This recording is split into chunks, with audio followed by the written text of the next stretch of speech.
Max Weber. Il dit qu'on peut faire une corrélation entre le travail et la foi. Parce que le travail permet à l'homme de ressembler à l'image de Dieu. En faisant quoi? En fructifiant les germes qui sont contenus dans la création. Celui qui travaille, il arrive à créer comme Dieu, parce que Dieu, il est créateur de toutes choses. Mais l'ouvrier, le paysan, excusez-moi, à la période hivernale, il n'a que 1 kilo d'arachide. Mais grâce à son travail, il arrive à produire des tonnes d'arachide. Il vient de créer. Donc le travail permet à l'image de Dieu. Et c'est justement cette conception, tantôt j'ai parlé de la conception judéo-chrétienne, mais chez les musulmans, le travail n'est pas négatif, mais le travail est assimilable même à la prière. Et comme le dit le vénéré guide Cheikh Ahmadou Bamba, travaillez comme si vous ne devez jamais mourir, mais priez comme si c'était votre dernière prière et que la mort c'était là. Mais quand nous travaillons, c'est comme si nous étions immortels. Voilà, vous voyez cette dimension quand même religieuse du travail que nous retrouvons dans le mouridisme.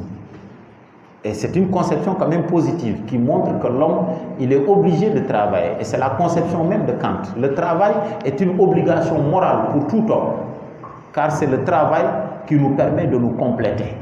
Et Kant le dit dans son ouvrage intitulé « Idée d'une histoire universelle au point de vue cosmopolitique » à la 8e proposition. Les animaux, ils naissent avec tout ce dont ils ont besoin. Le lion naît avec ses griffes, le taureau avec ses cornes, le chien avec ses crocs. Mais nous autres êtres humains, nous naissons qu'avec des mains. Et pourtant, nous devons fabriquer des vêtements.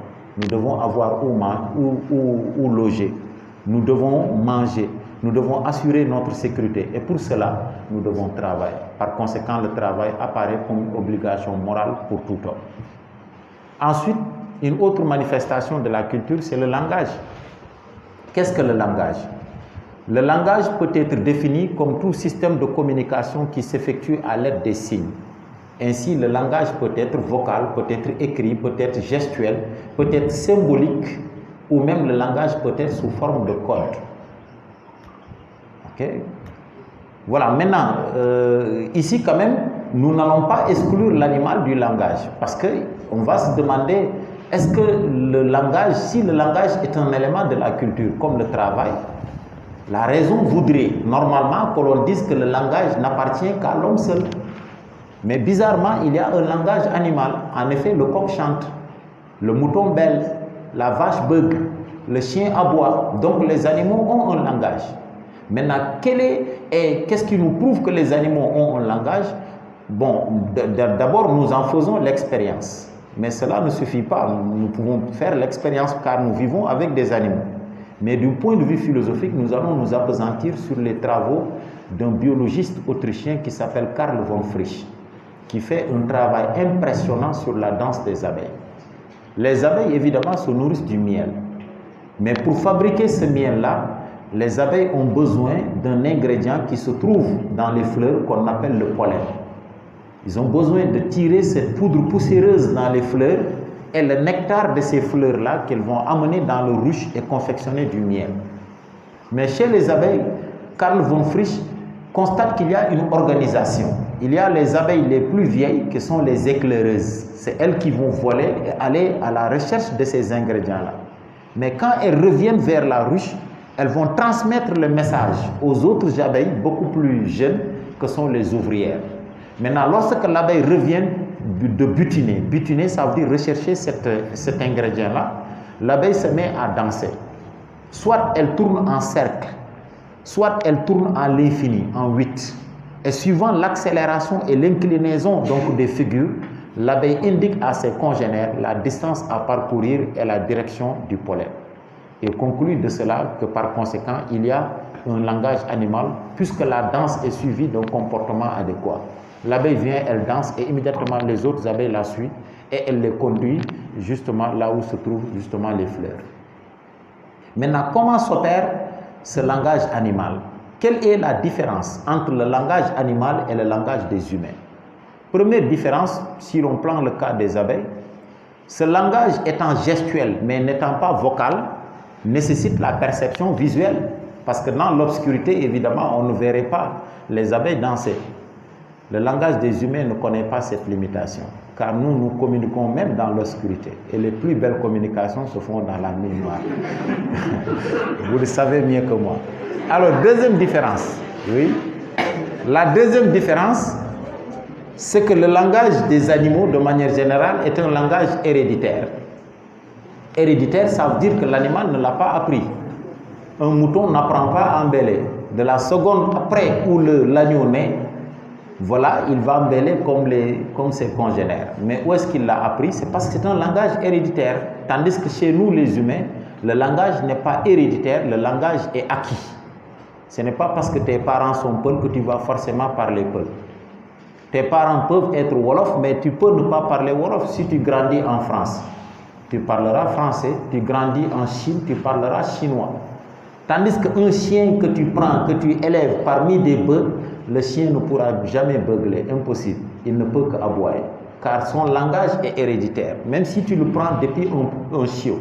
De même, si vous prenez des œufs, vous mettez dans une couveuse, 21 jours après, il y a éclosion. Vous prenez ces poussins, vous les mettez parmi des moutons, ces poussins ne pourront jamais bêler, impossible. Ces poussins ne peuvent que chanter. Pourquoi? Parce que le langage animal est héréditaire. Tel n'est pas le cas pour nous les humains. Deuxième différence.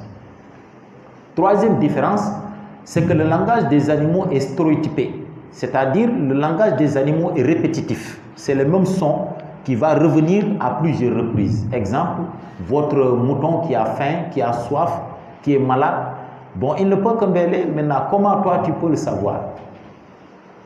Que signifie ce bêlement? Qu'est-ce qu'il veut véritablement dire? Bon, à moins que tu sois peu là, mais un homme normal, en tout cas, voilà, un homme normal ne peut pas savoir quand même. Voilà, le mouton, il bêle, est-ce qu'il a faim, est-ce qu'il a soif, est-ce qu'il est malade, est-ce qu'il se sent seul? Bon, on ne peut que deviner. Donc, ce qui fait que le langage des animaux ne se laisse pas interpréter, car ces éléments sont stéréotypés. Tandis que chez nous, les humains, nous avons la capacité de combiner des sons. Et même si nous faisons exprès de répéter le même son 2 ou 3 fois de suite dans la même phrase, chaque son ou chaque mot peut avoir un sens différent suivant le contexte. Exemple, dans la cour de l'école, il y a encore des élèves, alors que certains sont en train de faire cours. Le mot cours est utilisé 2 fois de suite, mais dans le premier cours, vous entendez l'idée d'espace. Dans le deuxième cours, vous entendez l'idée d'enseignement-apprentissage. Tandis qu'un coq qui chante, qu'est-ce qu'il veut dire à travers ce chant? C'est le même son qui revient. De toute façon, tous les coqs vont chanter de la même manière. Mais qu'est-ce qu'ils veulent dire? Donc, le langage animal ne se laisse pas analyser. Troisième différence. Quatrième et dernière différence. Donc, ces différences-là sont notées par un philosophe qui s'appelle, un linguiste, qui s'appelle Émile Benveniste. Quatrième et dernière différence, il montre que chez les animaux, il n'y a pas proprement parlé de dialogue.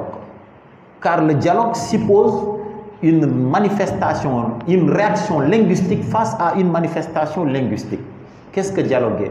Dialoguer, c'est que je parle, ensuite moi j'écoute, toi tu parles. En fonction de ce que tu vas dire, moi je réponds, et ainsi de suite. Autrement dit, il y a une conversation qui va s'entremêler. Tandis que chez les animaux, on constate qu'il n'y a pas de dialogue. Pourquoi? Parce que l'abeille qui vient danser, elle est incapable d'attendre que les autres abeilles également répondent pour lui dire que bon, écoute, aujourd'hui nous sommes fatigués. Peut-être en dansant, en lui disant que bon, nous sommes fatigués quoi. Aujourd'hui nous ne pourrons pas partir. Ou bien, écoute, c'est trop loin, bon, nous ne partons pas. Impossible. La danse est toujours suivie d'un comportement adéquat. Il y a action-réaction. Finalement, en conclusion, ce que les hommes ont tenté d'appeler le langage animal n'est qu'un agencement de faits physiques déclenchant un certain comportement. Mais la faculté d'abstraindre et d'inventer des signes conventionnels et intentionnels de communication fait défaut à l'animal. Peut-être alors que si les animaux ne parlent pas, ce n'est pas par défaut d'organes. Ils ont bel et bien une bouche, une langue, des dents comme nous, mais la parole présuppose la pensée. Dès lors, quelle est la prédominance entre parler et penser? Est-ce que nous pensons d'abord, ensuite nous parlons? Ou bien au contraire, est-ce que c'est au même moment où nous parlons que nous pensons? Voilà le dernier débat de la première leçon. Alors dans ce débat-là, nous sommes en philosophie, nous avons deux camps, thèse, antithèse. Les uns diront, l'homme il pense d'abord, ensuite il parle. Pourquoi? Parce que les mots ne viennent que pour habiller la pensée. Elle n'est là que, justement, c'est la pensée qui doit venir en premier. Et les mots ne sont là que pour habiller notre pensée. Et pour pouvoir parler avec aisance et pour parler avec pertinence, il faut d'abord maîtriser ce que l'on dit. Et c'est ce que dit Nicolas Boileau. Tout ce qui se conçoit bien s'énonce clairement. Et les mots pour le dire arrivent aisément. Pour parler avec aisance, il faut d'abord maîtriser, il faut d'abord penser. Autrement dit, la pensée, elle doit venir a posteriori. Elle doit venir. Le langage vient a posteriori, alors que la pensée, elle vient a priori. Nous pensons d'abord, ensuite nous parlons. Et c'est cette même idée que nous retrouvons chez Ludwig Wittgenstein, qui pose cette problématique du rapport entre le langage et la pensée sous la forme de l'ineffable. En ce sens, il disait, tout ce dont on ne peut parler, il faut le taire. Car il y a beaucoup de choses que nous savons, mais que nous ne pouvons pas dire. Et c'est ce que dit Denis Diderot. Il y a beaucoup de choses qui sont senties, mais qui ne sont pas nommées. Donc, cette antériorité de la pensée sur le langage se retrouve également chez Étienne Gilson, par l'expérience du vouloir dire. L'expérience du vouloir dire montre la présence d'une idée qui a été déjà pensée, mais qui n'est pas encore dite. Exemple, parfois, vous pouvez penser à quelqu'un ou à quelque chose, mais une fois que vous voyez la personne, vous avez du mal à vous ressouvenir, mais toi, qu'est-ce que je voulais te dire encore? Et pourtant, la chose a été déjà pensée. Cela montre que nous pensons d'abord, ensuite nous parlons. De même, si c'est au même moment où nous parlons que nous pensons, comment alors peut-on expliquer que des fois, même les objets les plus familiers, exemple, tu oublies ton chargeur. Tu veux chercher le chargeur dans la chambre, mais pendant quelques fractions de secondes, tu es dans la chambre, mais tu ne sais pas qu'est-ce que tu es venu chercher. C'est parce que tout simplement, tu as pensé d'abord avant de parler du chargeur. Donc, s'il y a antériorité de la pensée sur la parole, il y aurait forcément une trahison. Pourquoi? Parce que la personne elle-même peut faire exprès de ne pas dire ce qu'elle pense. Ou même, au moment où nous voulons dire ce que nous pensons, nous ne pouvons ne pas trouver les mots qu'il faut pour dire textuellement et adéquatement tout ce dont nous pensons. De ce point de vue, le langage peut trahir la pensée. Maintenant, antithèse, la parole et la pensée sont simultanées. Les deux vont de pair. Les deux sont inséparables, indissociables. C'est au même moment où nous parlons que nous pensons. Pourquoi? Parce que la pensée en elle-même, elle est une parole silencieuse. Celui qui pense, il est en même temps en train de parler parce que ce à quoi il pense, il est en train de le nommer dans sa tête. Et c'est ce que dit Platon dans le tête-tête. L'image que je me fais de l'âme en train de penser n'est rien d'autre que celle d'un entretien que l'âme se tient à elle-même en se faisant des propositions, soit qu'elle affirme ou qu'elle nie. Donc la parole et la pensée sont simultanées et c'est ce que confirme Ferdinand de Saussure dans son cours de linguistique générale à la page 157. Il dit le rapport entre le langage et la pensée, c'est comme dans une feuille de papier, le recto et le verso. On ne peut pas découper le recto sans pour autant découper le verso. De même, dans la langue, on ne peut pas parler sans penser. Celui qui pense, il parle. En parlant, je pense. Les deux vont de pair. Voilà en grosso modo la fin de la première leçon. Voilà, ce n'est pas une affaire facile. Hein? C'est individu et société. Voilà. Dans cette leçon-là, évidemment, il s'agit de montrer le rapport entre l'individu et la société. Mais avant cela, il nous faut d'abord définir qu'est-ce que la société. Le mot société, étymologiquement, vient du latin socius. Hein, S-O-C-I-U-S, qui signifie mon associé, mon compagnon. Donc, vivre en société, c'est vivre en compagnonnage. C'est vivre en association. Par conséquent, la société peut être définie comme un ensemble d'individus qui partagent un même espace de vie, qui sont régis par les mêmes normes et qui ont le même destin. Tandis que l'individu peut être défini comme un élément quelconque. Un individu n'est rien d'autre qu'un élément quelconque, qu'un être vivant quelconque. Le mot individu égale personne que quand nous sommes dans le cadre de la société. Un troupeau de chèvres, évidemment, chaque chèvre est un individu. Voilà, vous prenez des plantes, voilà, chaque plante est un individu. Voilà, maintenant, le mot individu égale personne que lorsque nous parlons de la société. Maintenant, au sens biologique, qu'est-ce qui caractérise l'individu? C'est que l'individu est caractérisé par son unité biologique. L'ensemble de ses membres forme un tout. il est inséparable, sinon il meurt. Au sens sociologique, qu'est-ce qui caractérise l'individu? Il est caractérisé par son égoïsme. L'individu, de manière générale, il est égoïste. Il n'est préoccupé que par la conservation de soi et que par ses intérêts personnels. Et c'est sans doute ce que dit Eugène Delacroix. L'homme est un animal social qui déteste ses semblables. Il sait qu'il ne peut pas vivre sans la société. Mais une fois qu'il vit avec la société, il a tendance à les dominer. Et c'est ce que souligne Kant. L'homme est noté par ce comportement ambivalent-là, l'insociable sociabilité de l'homme. Nous savons que nous avons besoin de la société. Mais une fois dans la société, nous avons besoin de dominer les autres, d'être reconnus comme étant le plus fort. Exemple, le jour du bac, chaque élève a besoin d'appartenir à un jury. Et dans chaque jury, chacun a besoin d'appartenir à une classe. Mais une fois que le président du jury dit approcher, chacun veut d'abord qu'on appelle son propre nom. Il ne pense qu'à son numéro, et ce qui est normal. Voilà. Donc chacun ne pense qu'à soi, et voilà, nous sommes comme ça. Personne ne dira non, man mon graoul, harani wo sama hariti bo pare. Après, pourtant yow ki sa harit la de, yene bok société, yene and. Donc l'individu, il est caractérisé par son égoïsme. Il ne vise que son intérêt personnel. Et c'est ce qui caractérise l'individu, nous dit Kant. Maintenant, dans cette leçon, il y aura 3 questions. Première question, pourquoi les hommes ont choisi de vivre en société? Réponse, c'est parce que c'est la société qui est le cadre qui permet la solidarité, l'entraide, la réciprocité, le partage, la sécurité. Et qu'est-ce qui justifie cela? C'est que ce qui nous caractérise, nous tous, en tant qu'êtres humains, en tant qu'individus, c'est l'immensité de nos besoins et l'insuffisance de nos moyens. Nous avons besoin de beaucoup de choses, mais nous n'avons ni le temps, ni la force, ni la compétence nécessaire à nous seuls de subvenir à tous nos besoins. Par conséquent, nous avons forcément besoin de nos semblables pour avoir la sécurité, pour avoir l'entraide, pour avoir la solidarité, mais également pour vivre de l'autre, pour vivre d'autrui. Donc on en a besoin. Donc c'est pourquoi nous vivons en société. C'est parce que la société qui permet le partage des rôles, qui permet l'entraide, qui permet la solidarité.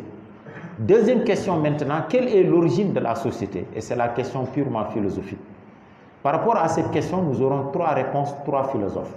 Première réponse donnée par Aristote et son maître Platon. La société, elle est naturelle. Elle fait partie de l'ordre naturel des choses parce que selon Aristote, l'homme, il est naturellement un animal politique. Anthropos zoon politikon. Et pour cela, Aristote donne 2 arguments. Premier argument, il dit tout homme qui naît, il naît nécessairement dans une famille. Et que la famille est la cellule de base de la société. Tu ne verras jamais quelqu'un naître là-bas, il tombe du ciel et il naît, impossible. Deuxième argument, un homme qui ne fait en rien partie d'une cité, il est soit une brute, un être dégradé ou un surhumain, un dieu. Mais un homme normal, il ne peut que faire partie que par et dans la société. Par conséquent, la société, elle préexiste à l'homme. Maintenant, cette réponse-là qui est donnée par Aristote au IVe siècle avant Jésus-Christ sera critiquée par les philosophes du contrat qui vont venir au XVIIIe siècle après Jésus-Christ, à savoir Thomas Hobbes, John Locke et Jean-Jacques Rousseau. Eux, ils vont dire que la société n'est pas naturelle, mais la société, elle est plutôt créée. Elle est le fruit d'une contingence, d'un accident, notamment chez Rousseau. Car Rousseau énonce d'abord l'hypothèse. Bon, quand on dit hypothèse, ça veut dire que c'est une possibilité. Il énonce l'hypothèse d'un état de nature où l'homme ne vivait pas forcément en société. Il vivait de manière isolée. La terre n'appartenait à personne, les arbres non plus, les femmes non plus. Chacun jouissait d'une liberté individuelle sauvage. Ce qui fait que maintenant, dans cet état-là, l'homme était libre, dans l'état de nature. Il était libre, il était heureux. Et Rousseau le dit, l'homme est naturellement bon. Pourquoi? Parce que la nature était clémente à son égard. Tout ce dont il avait besoin, il y avait la nature qui arrivait à satisfaire ces besoins-là. Il pouvait trouver des arbres où il y a des fruits, il peut manger. Ensuite, trouver des cours d'eau, des ruisseaux où il peut étancher sa soif. Par conséquent, il était heureux. L'homme n'est naturellement bon. Il n'y avait pas encore de concurrence, de haine, de rivalité. Mais suite aux catastrophes naturelles, telles que les tremblements de terre, les cycles de sécheresse, les séries d'inondations, les tornades, mais également les maladies, et qui plus est, certains animaux féroces qui se nourrissaient de la prédation, les hommes commençaient à disparaître, à mourir. Ils ont immédiatement compris que s'ils continuaient à vivre seuls, ils vont tous disparaître. D'où par urgence et par nécessité, ils ont créé un agrégat de somme de force. Voilà comment la société est née. Maintenant, une fois que la société est née, bonjour les problèmes. Pourquoi? Parce que désormais, comment faire pour nous départager et savoir que tel arbre appartient à telle autre personne. Telle femme qui est beaucoup plus belle, c'est la femme de l'autre. Rousseau dit les plus forts n'hésitent pas à écraser les faibles. Et même les forts, ils ne sont pas à l'abri. Pourquoi? Parce qu'ils peuvent tomber malades. Les faibles, ils le savent. Ils profitent et ils l'en tuent.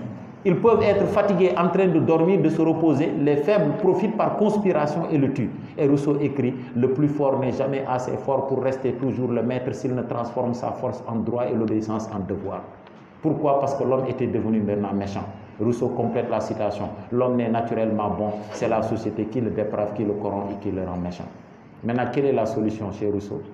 Il dit il faut quitter la société et créer un État. Qu'est-ce que l'État? Il dit trouver une forme d'association dans laquelle chacun s'unissant à tous tout en mettant aussi bien ses biens et sa personne et tout en restant aussi libre qu'auparavant. Donc il nous faut créer un État. Parce que si nous restons dans la société, ce serait le désordre. Rien ne va arrêter les hommes, ils vont s'entretuer. Et comme le dit Thomas Hobbes, l'homme est par nature méchant. L'homme est un loup pour l'homme. Homo homini lupus. Naturellement, l'homme, il est méchant. Ce qui fait que là où Rousseau pose justement une anthropologie optimiste de l'homme en disant que l'homme est bon, mais sa méchanceté quand même est accidentelle et liée à l'organisation sociale, Thomas Hobbes, lui, pose une anthropologie pessimiste de l'homme en passant du base que l'homme par nature, il est méchant. Donc la solution c'est quoi? C'est de créer un État. Pour sortir de l'état de nature et d'avoir une paix durable, il faut créer un État. Mais avant de venir à l'État, je réponds d'abord la troisième réponse qui est donnée par Alain. Alain, lui, il dit la société, on ne peut pas être tout simplement d'accord avec Aristote qu'elle est naturelle, ou tout simplement être d'accord qu'avec Rousseau, elle est culturelle, elle est créée par l'homme, mais il faut dire que la société, c'est les deux à la fois. Il y a en elle une part de naturel et en même temps, il y a en elle une part du culturel. La part du naturel s'explique par quoi? Par le lien de sang. Personne d'entre vous n'a choisi ses parents, ni ses frères, ses soeurs, ses tantes, ses cousins, cousines, etc.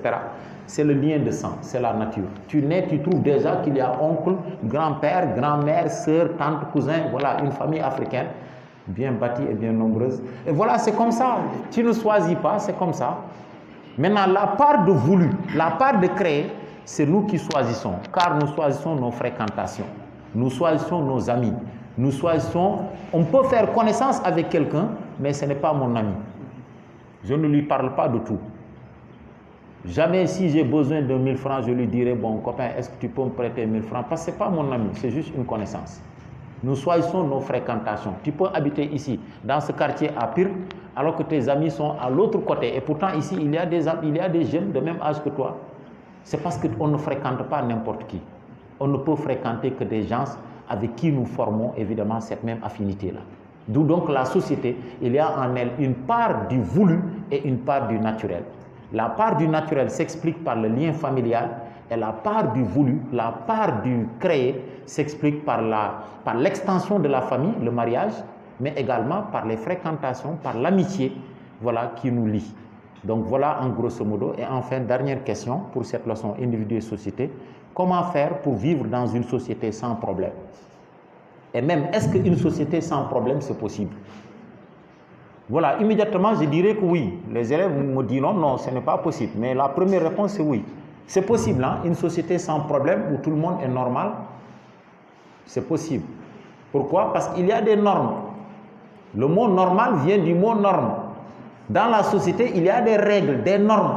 Justement, si tout le monde respecte les normes que la société met en place, il n'y aurait pas de problème.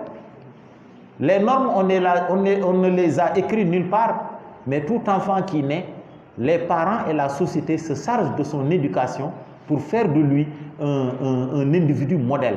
C'est-à-dire, il doit connaître les normes. Il n'est pas bon de voler, il n'est pas bon de mentir, il n'est pas bon d'insulter, il n'est pas bon, et il est bon, il est bon. Donc, il y a deux types de règles. Des normes permissives et des normes prohibitives. Des normes qui te permettent de faire, il faut saluer les gens.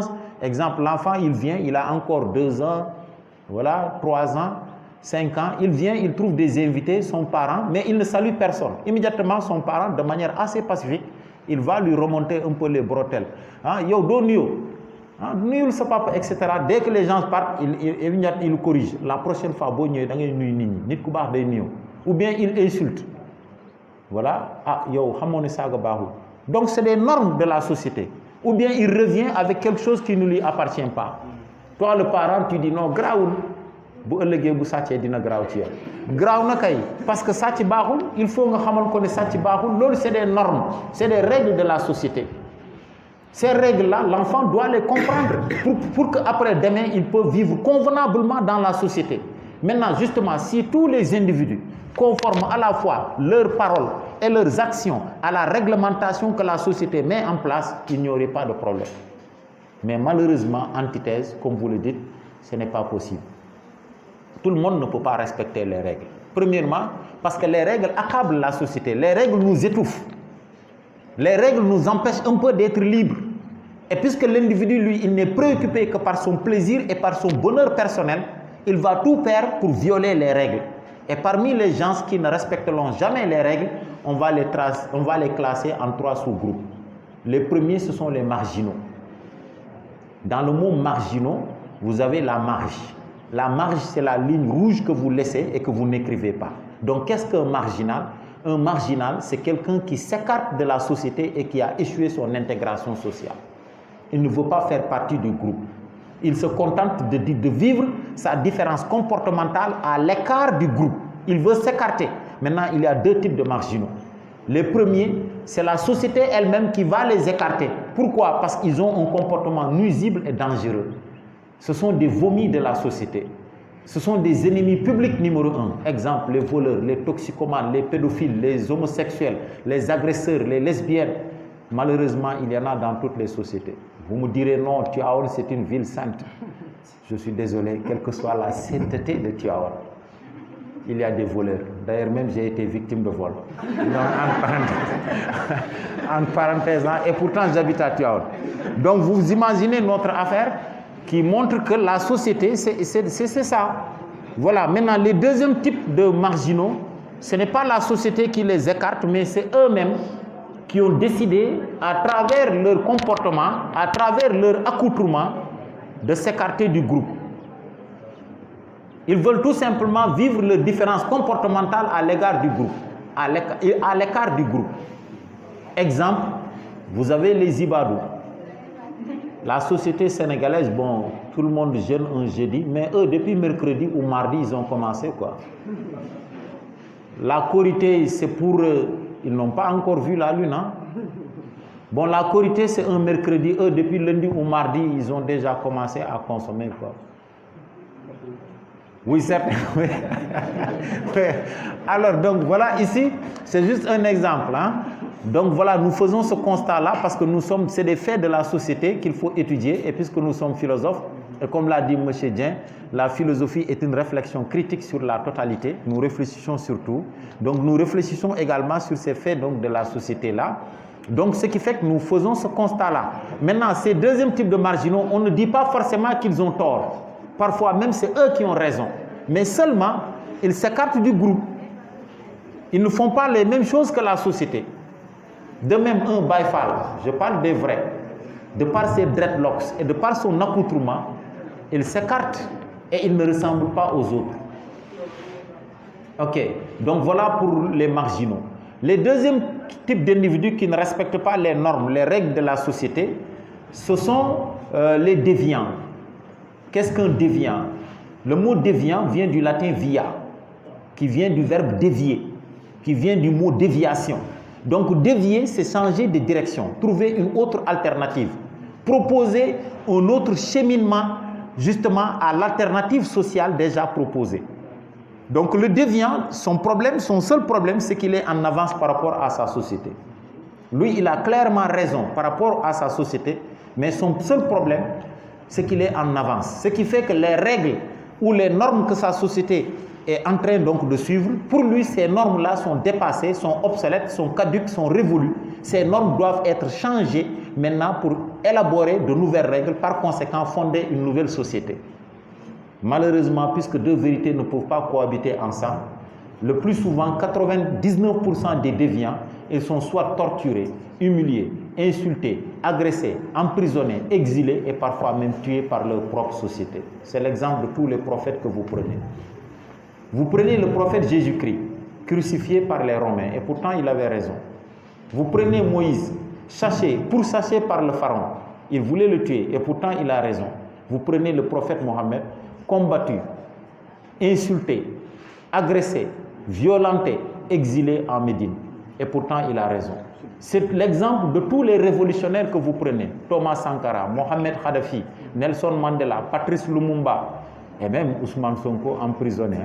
Voilà, à juste ou à noble cause, je ne sais pas moi, mais emprisonné. De toute façon, il a raison à la fin. Il a raison. Les déviants, quand même, c'est ça. Ils ont raison, mais le problème, c'est qu'ils sont en avance, trop en avance par rapport à leur société. Et la société est incapable de les comprendre. Donc, ils veulent amener de nouvelles règles, de nouvelles valeurs, de nouveaux archétypes, de nouveaux modèles. Mais la société n'aime pas ça. L'exemple par excellence de déviance est Socrate, notre Serigne Socrate. Tué, justement, voilà, tué par les Grecs pour avoir tout simplement inauguré l'enseignement de la philosophie. Parce que la philosophie dérangeait. Et justement, les véritables raisons de la condamnation à mort de Socrate étaient des raisons politiques.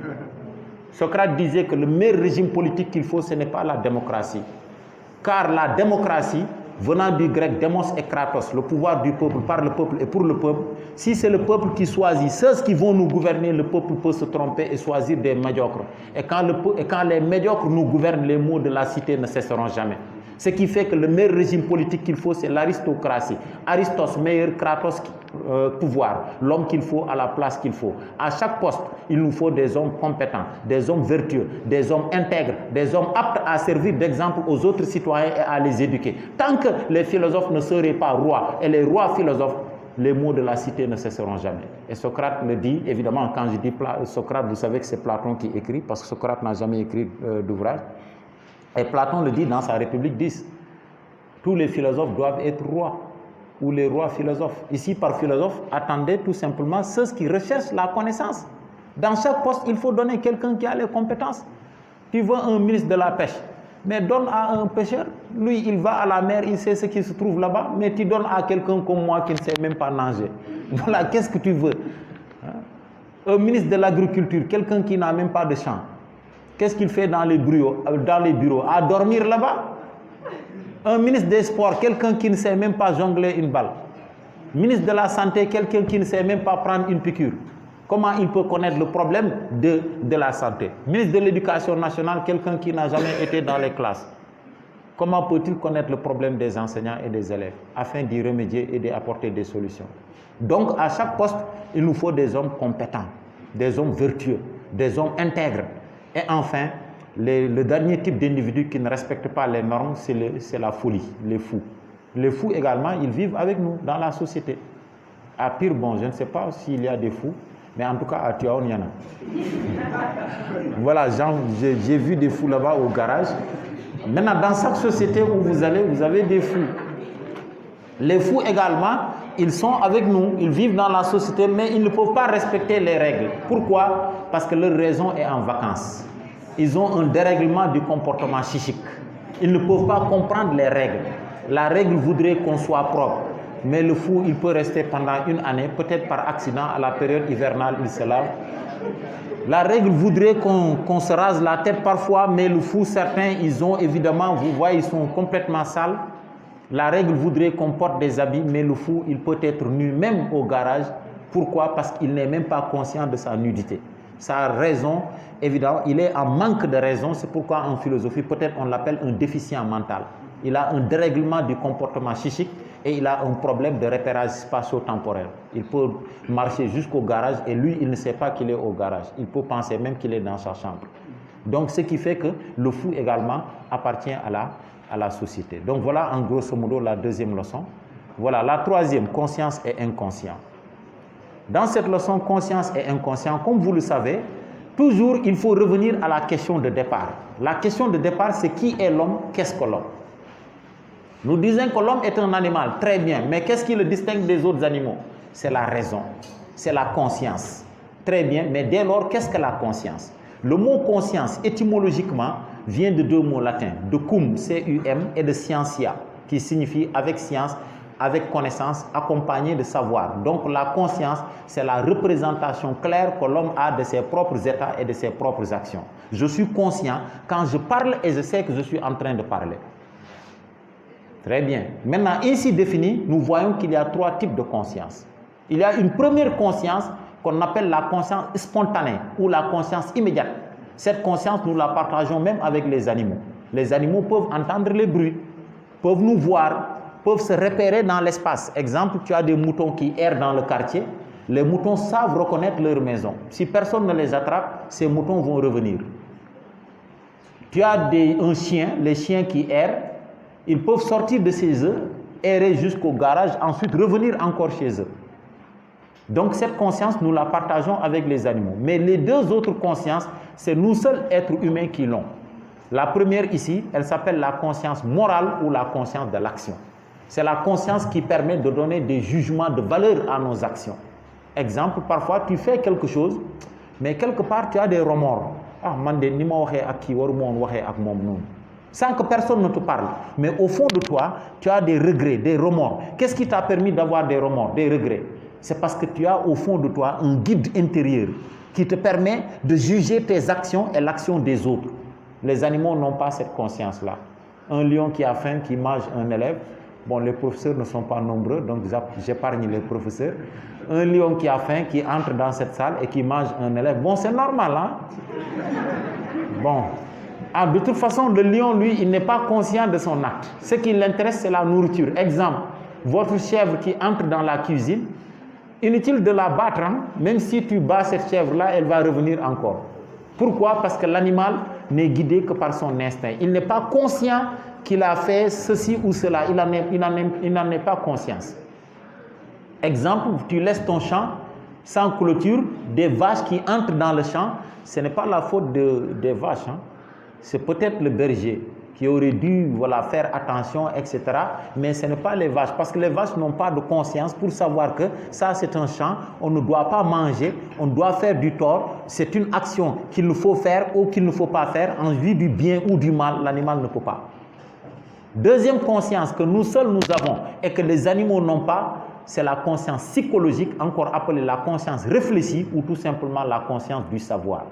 C'est la conscience qui te permet de savoir que toi tu existes. Toi, tu vis. Un arbre ne sait pas qu'il est un arbre. Un mouton ne sait pas qu'il est un mouton. Un chien ne peut pas savoir qu'il est un chien. La conscience, elle nous permet de savoir que nous existons. Le pouvoir de dire « je » n'appartient qu'à l'homme seul. Et c'est pourquoi Pascal le dit, l'homme est un roseau pensant, mais un pensant qui se sait misérable. La conscience, en même temps qu'elle fait la grandeur de l'homme, en même temps, elle fait la misère de l'homme. De la même manière que nous savons que nous sommes conscients, nous vivons, nous existons. Un jour viendra, nous allons mourir. Donc, la conscience, qui est cette faculté-là, qui me permet d'avoir conscience de moi-même, qui me permet de savoir que j'existe, et c'est là où l'étude de la conscience va commencer, pour la première fois avec Descartes. Parce que c'est Descartes qui va poser la souveraineté de la conscience. Car c'est Descartes qui va pour la première fois définir l'homme, non pas en tant que corps, mais en tant qu'âme, en tant qu'esprit, en tant que conscience, le cogito ergo sum. Je pense donc je suis. Donc c'est l'acte de penser qui me permet d'avoir conscience de moi-même. Mais le problème ou l'erreur de Descartes, c'est que Descartes a isolé la conscience. Descartes est seul au monde. La conscience se trouve seule au monde. Souvenez-vous des méditations premières. Là où Descartes disait que je crois que le corps, la figure, l'étendue, le mouvement et le temps ne sont que des fictions de mon esprit. Doutant de tout, je ne pouvais pas douter que moi-même qui suis en train de douter, je suis quelque chose. Je suis quoi? Une substance pensante, le reste cogitanté, le cogito ergo sum. Je pense donc je suis. Donc c'est l'acte de penser qui me permet de savoir que je suis. Mais le problème c'est que Descartes est seul au monde. Tout est faux, sauf lui seul. Et c'est là où Husserl va critiquer Descartes en lui disant que mais la conscience, elle est toujours conscience de quelque chose. Si tu sais que tu es conscient, tu ne dors pas, tu es dans cette classe, normalement tu dois voir les autres qui sont à côté de toi. La conscience, elle ne peut pas être coupée du monde extérieur. La conscience, elle est toujours une visée du monde extérieur. Elle est intentionnalité. Et c'est pourquoi il écrit toute conscience est conscience de quelque chose. Un peu plus tard, Bergson vient un peu pour sauver un peu les meubles, parce que c'est un philosophe français. Il dit à Husserl que, oui, même s'il est vrai que la conscience, elle est forcément conscience de quelque chose, mais il faut dire que cela renvoie à peu de choses, parce que l'homme n'a pas le don d'ambiguïté. Sa conscience ne peut pas être conscience de tout en même temps. La conscience s'exerce de manière sélective. Tu ne peux pas en même temps être ici, dans cette classe, vouloir écouter ma voix, moi je parle, en même temps écouter ton camarade à côté qui bavarde, en même temps penser à ce qui se passe chez toi. C'est impossible. Une fois que tu es en train de penser à ce qui se passe chez toi, pendant quelques fractions de secondes, même si je me mettais à crier sur le micro, tu ne pourrais pas entendre. Impossible. Parce que ta conscience n'est pas dirigée à moi. Elle est dirigée ailleurs. C'est pourquoi Bergson dira toute conscience est tri. La conscience, elle est sélective. La conscience, elle s'exerce de manière sélective. Donc voilà les philosophes qui posent la souveraineté de la conscience. Maintenant, qu'est-ce que l'inconscient? L'inconscient, ce n'est pas le contraire de la conscience. Le contraire de la conscience, c'est l'inconscience. Exemple, quand nous dormons, nous sommes dans l'inconscience. Quand nous sommes en coma, nous sommes dans l'inconscience. Mais ce n'est pas cela qui nous intéresse en philosophie. Ce qui nous intéresse, c'est ce concept d'inconscient. Qu'est-ce que l'inconscient? Justement, l'inconscient, c'est l'ensemble des représentations qui, en vérité, nous avons oubliées. Et pourtant, nous sommes clairement conscients. Et justement, ce phénomène d'inconscient va être encore posé pour la première fois par Descartes. Descartes dit, très bien, dans cette classe, nous sommes clairement conscients, nous sommes en train de faire cours, personne d'entre nous ne dort. Mais tout ce qui est conscient est relatif à l'esprit. Ce qui est inconscient, c'est le corps. Maintenant, ici, quand même, vous allez voir que le professeur change de terminologie, de vocabulaire. Au lieu de dire tout ce qui est conscient est relatif à l'esprit, il dira tout ce qui est conscient est psychique. Tandis que tout ce qui est inconscient est physiologique et corporel. Exemple, à ce moment précis, nous sommes en train de faire cours, nous en sommes clairement conscients. Et pourtant, notre sang circule. Nous ne le savons pas. On peut se couper les ongles, se raser, mais à quel moment les ongles étaient en train de pousser? Nous ne pouvons pas le savoir. Pourquoi? Parce que la conscience, selon Descartes, parler de l'inconscient psychique apparaît comme une contradiction dans les termes. La conscience, elle est tout simplement physiologique. C'est seul le corps qui est inconscient. Mais tout ce qui est relatif à notre esprit est conscient. Voilà comment Descartes a posé pour la psychologie classique, l'étude de la conscience. Le mot psychologie, donc l'étude de l'esprit, de la conscience. Maintenant, c'est à partir de là que trois philosophes vont venir, les philosophes du soupçon, vont critiquer évidemment Descartes. Le premier, c'est Freud. Freud dira, mais attention, Descartes, la conscience, l'inconscient, ce n'est pas tout simplement le corps, comme tu le dis. Même l'esprit même est inconscient. Car l'esprit humain est divisé en trois instances. Le préconscient, la conscience et l'inconscient. Qu'est-ce que le préconscient? C'est l'ensemble des représentations oubliées, mais grâce à un effort de souvenir, ces informations peuvent revenir dans le champ de la conscience. Exemple, je pose une leçon du domaine 1. Exemple, je vous dis, qu'est-ce que le stoïcisme? L'élève, il est en train de chercher. Immédiatement, l'information revient. C'est parce que l'information était dans ton préconscient. Maintenant, qu'est-ce que la conscience? C'est l'ensemble des représentations disponibles immédiatement. Exemple, je pose à un élève une question assez simple. L'élève donnera la réponse immédiatement. Maintenant, qu'est-ce que l'inconscient? C'est l'ensemble des représentations qui ne peuvent plus revenir. Même si vous vous souvenez, c'est impossible. Exemple, quelle est la deuxième leçon que vous avez apprise en CM1? En CM1, vous apprenez où c'est la cravache. Donc, c'est sûr que vous avez appris. Ah oui, ça c'est sûr. Hein? École primaire, normal, normalo, donc, la deuxième leçon en CM2, c'était quoi? L'élève aura beau se souvenir, mais l'information ne pourra pas revenir. Pourquoi? Parce que l'information se trouve au niveau de son inconscient. Ça, c'était en 1900. 20 ans plus tard, 1920, Freud change de terminologie. Ce qu'il appelle le préconscient, il l'appelle le surmoi. Ce qu'il appelle la conscience, il l'appelle le moi. Et ce qu'il appelle l'inconscient, il l'appelle le ça. Qu'est-ce que le surmoi? Le surmoi, c'est l'ensemble des interdits de la société et des interdits parentaux. Le moi, c'est le pôle conscient de l'individu. Qu'est-ce que le ça? Le ça est de nature biologique. Tous les interdits de la société et les interdits de la parentaux les interdits parentaux ne disparaissent pas, mais viennent se loger au niveau du ça. Exemple, c'est l'ensemble des désirs. Désir de manger, désir de boire, désir sexuel, désir d'agressivité, qui ne disparaissent pas, mais vont se loger ici au niveau du ça et vont se manifester après, soit par les rêves, soit par les actes manqués, soit par la sublimation, qui est un détournement de l'énergie agressive ou sexuelle vers des activités socialement reconnues. Ok, donc voilà comment Freud, bon, je ne vais pas entrer dans les détails, dans la psychologie infantile, dans la sexualité de l'enfant chez Freud, sinon on va perdre du temps. Voilà, vous m'épargnerez cela quand même. Parce que après, Freud va expliquer qu'il y a une différence entre les mots génital et sexuel. Ce qui est génital s'apparente aux organes génitaux, parce qu'avant Freud, on pensait que la sexualité commençait à l'âge de la puberté.